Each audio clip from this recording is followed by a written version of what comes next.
So I don't know if anybody wants anything. If you guys want some kind of breakfast or whatever, just let us know and we'll get you guys something. I'd like to give Wednesday. It's a little late now. Give you guys Wednesday off. Well, I mean after the fact. Because everybody had to get up so early after the fact. I mean, is that kind of like the slogan they have on Joe's Crab Shack? Free crab tomorrow? Yeah.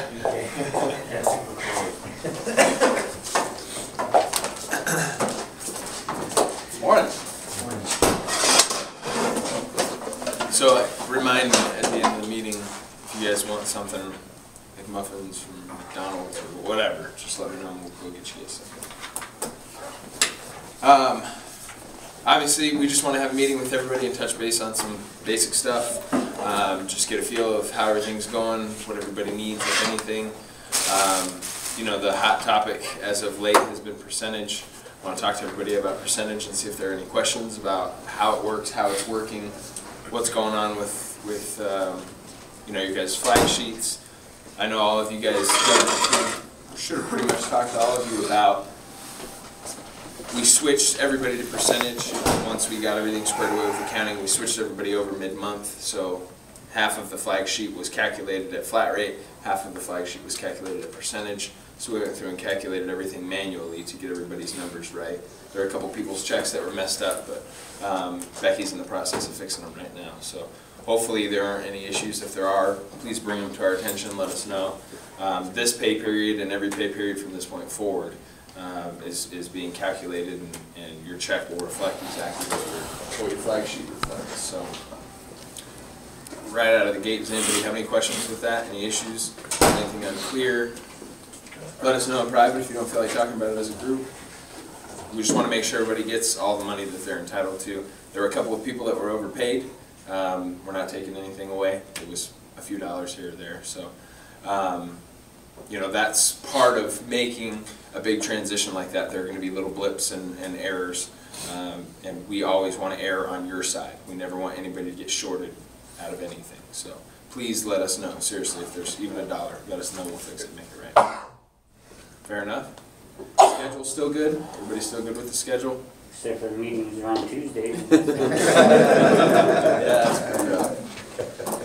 Well, the reason that we did this is because obviously tomorrow's 4th of July. Doug's going to be out of town for the rest of the week, and we just wanted to get a meeting knocked out and cover everything with you guys to make sure that we address any issues moving into this month. I don't want there to be any issues with anything as far as schedule or pay or anything like that. So, and then we just have some basic stuff that we need to cover, some issues that are kind of plaguing our progress. So we just want to talk about it, and some things that I don't know if all of you guys know, but Victor, Stuart, and Ryan and Doug and I meet every Wednesday, and we just talk about stuff. We talk about the shop, we talk about text, we talk about policies and procedures, we talk about warranty, whatever we need to talk about to make sure that we're getting stuff done. And obviously, some things came up during those meetings, and we just want to get them out there and address those. First and foremost, we had talked about in the last meeting alignment specifications before and after. You guys do alignments? We've got to have the specifications before and after so that we can justify the charges to the customer and show them what we've done.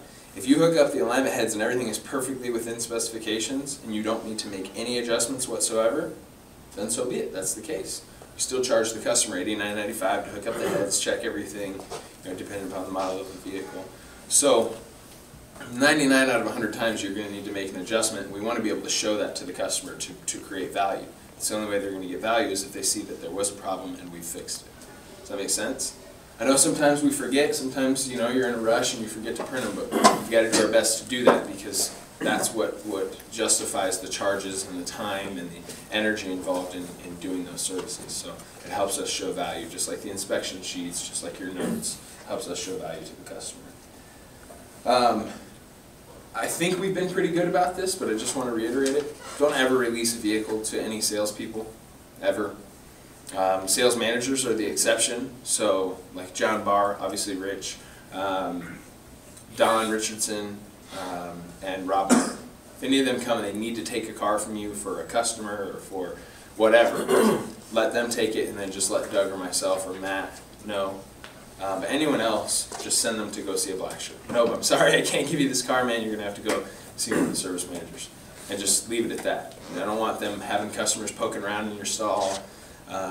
It's just a major liability, major accident waiting to happen. What if you got the car parked out back and you still have the keys, and they come to you and ask if they could show the car to the customer? Is that all right? No. No? Because if you hand them the keys, chances are they're going to hop in the car and go drive it around. And, you know, the battery might be bad. They might, you know, turn the car off and get back in and go to start it with a customer, and they're stranded on the side of the road in 110-degree heat, and then we have to go pick them up. Salesmen are liars, don't trust them. Yeah. You can always tell how they're lying, when they're lying, they're weak, dead people.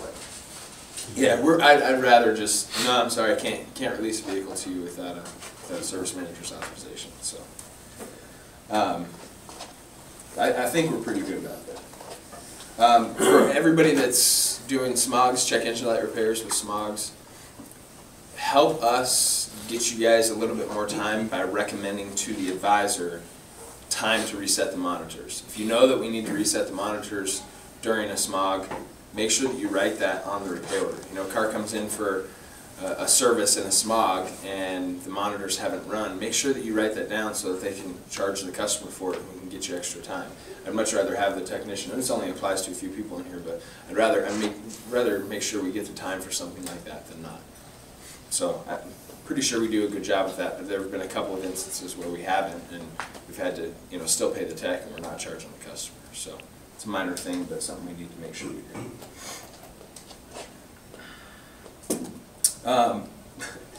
Getting repair orders to the service advisor prior to the car being complete. We're having issues with service advisors getting the ticket once the car is completely done. So you get dispatched the job, and the advisor gets the ticket once you're all finished with it. And there's a bunch of recommendations on the back of the ticket. It's much easier, I mean, you guys all know what quarter time is. It's much easier for a service advisor to get a good survey, to sell the ticket, to make the customer happy, if he can get the information to the customer as soon as possible. So if you get a car dispatched to you, don't just bang out the service and do the brakes and you know, fix the rearview mirror that fell off and then give the ticket back to the writer and go grab another job. Get the car in, do the inspection, get a P&A on everything, turn the ticket into the writer so that he can work on it, and then go back to the car and continue working on it. How many people in here do it that way? Everybody else clears the ticket out and then turns it into the writer? Depends on what it is. Like a service. It's hard to, a lot of running around just running around for nothing, and then whenever you do get rid of the car, you get another car, then that car comes right back, and then you're stuck with no one stall, and you can't do both jobs at the same time because Right. It also depends on which, on what other cars you have to pull in behind that. You know, one of the hard parts is, like, let's say we have a 60,000 mile blue service or something like that. The advisors, we're grinding on them to get as much time as they can. So sometimes we get 180 to 200 cars that come through the store every day, so we try and buy as much time as we can. Sometimes that ticket sits in dispatch for 3.5 hours, 4 hours before it gets dispatched to you guys. So let's say it's got an out time of 3 o'clock.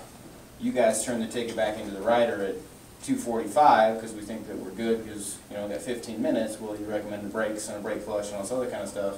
And I've been in this situation, then when you call the customer after we've had their car for 6 hours, like, why are you just now telling me it needs brakes? I'm supposed to be out of there in 15 minutes. Like, ideally, those type of scenarios, if we can get the information back to the guys as quickly as possible, that way, I mean, it also is a convenience for the customer too, that maybe by 3 o'clock we can still get everything done, or by the end of the day we can get everything done that it needs. I mean, there's going to be services like green services and red services. Sometimes it makes more sense to kill that car real quick, get a P&A and turn everything in.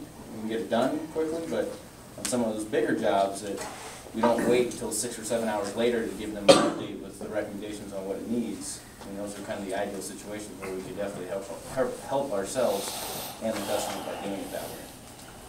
On that note, you get service writers are taking a long time to sell stuff.